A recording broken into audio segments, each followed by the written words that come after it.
Human rights, in my opinion, are the most important thing because it's about human dignity. It's about each individual and what they are entitled to.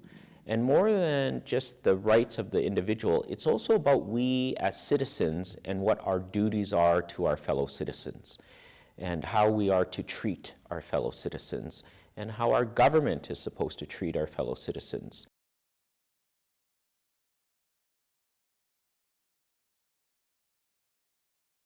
Well, I represent clients that have been wronged, so have had their human rights violated, and I help them with their lawsuits and try to advocate for them. And generally we're suing the government, who's the rights violator, and trying to hold them accountable for what they did.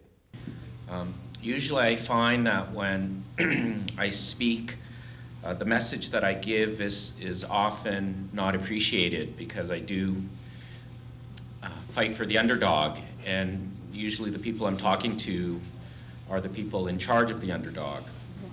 So I'm very appreciative of being welcomed back.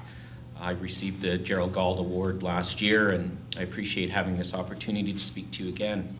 In my lawsuit against child welfare, it's basically that child welfare does a really bad job taking care of the children that they apprehend.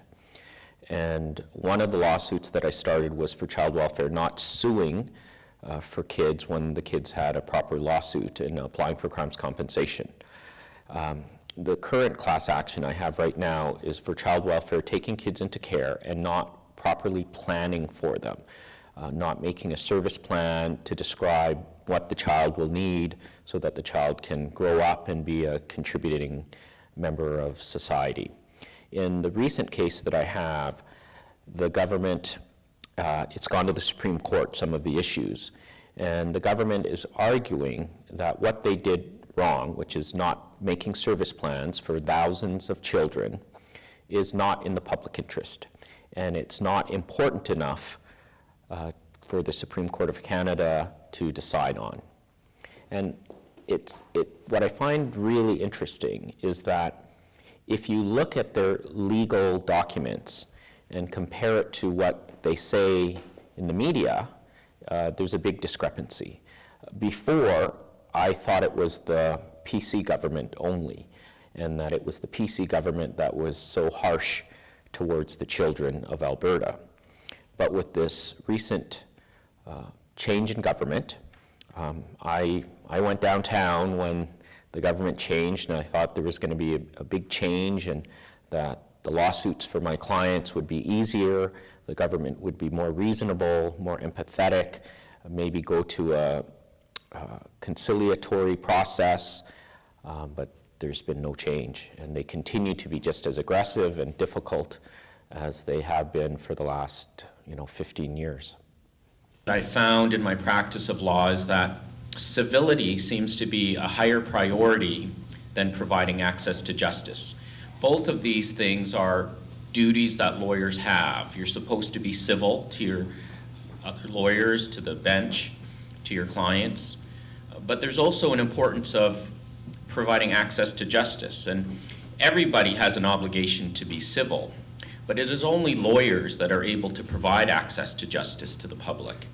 And so in my opinion, providing access to justice is such a bigger and more important responsibility of lawyers. The most vulnerable people in our society generally don't have any money. They have no access to justice. They have little supports, and generally they're the most harmed. So my clients represent people that were in the child welfare system, that as children, their parents weren't able to care for them properly, and then the government came in to supposedly help them, and then they suffered more abuse. So many of my clients suffer alcohol problems, drug dependency problems, low education, post-traumatic stress disorder, other psychological disorders, and they can't work, so they have no money, they can't afford a lawyer. And their lives have been destroyed by the child welfare system. Because you can't children in the child welfare system, it doesn't mean that they were bad. It doesn't mean that they were defective. It doesn't mean that there was something wrong with them. What it means is their parents couldn't take care of them properly. It means nothing about the child themselves. It's about their parents. So you have this group of children that are very vulnerable, and then quite often they get abused by foster parents. They get sexually abused, physically abused, emotionally abused, and the foster parents were hired by the government to take care of the children. And as far as I'm concerned, it's the government's responsibility to make sure the kids are cared for properly. But these children who have had their lives destroyed, because their lives are destroyed, because they're alcoholics or drug dependent, don't have any money, they can't afford lawyers. So they can't afford to hire a lawyer to protect their rights. Then they try to find a lawyer that will take their case on a percentage basis. And the lawyers don't want to, because the lawyers know that it's very difficult to sue the government, because the government will fight and fight and fight, and it will take forever. And at the end of the case, even if you win, the government can change the law. That's what they tried to do in the sexual sterilization case. They were going to pass a law to limit the damages to the sexual sterilization victims. So no lawyer wants to fight a defendant that can and might change the law. And the lawyer puts in $500,000 worth of his time, and then at the end of the case can get nothing. Lawyers don't want to take that risk. Lawyers are business people. And so this decision that I recently got from our Court of Queen's Bench, and it went to the Court of Appeal and went to the Supreme Court, is that the government has to pay the legal fees of the plaintiffs in the class action at the rate of $250 an hour. So what happened was I took a case that no lawyer was willing to take, and I have now turned it into a case where any lawyer can take it, because the lawyer will now be guaranteed to be paid at least $250 an hour.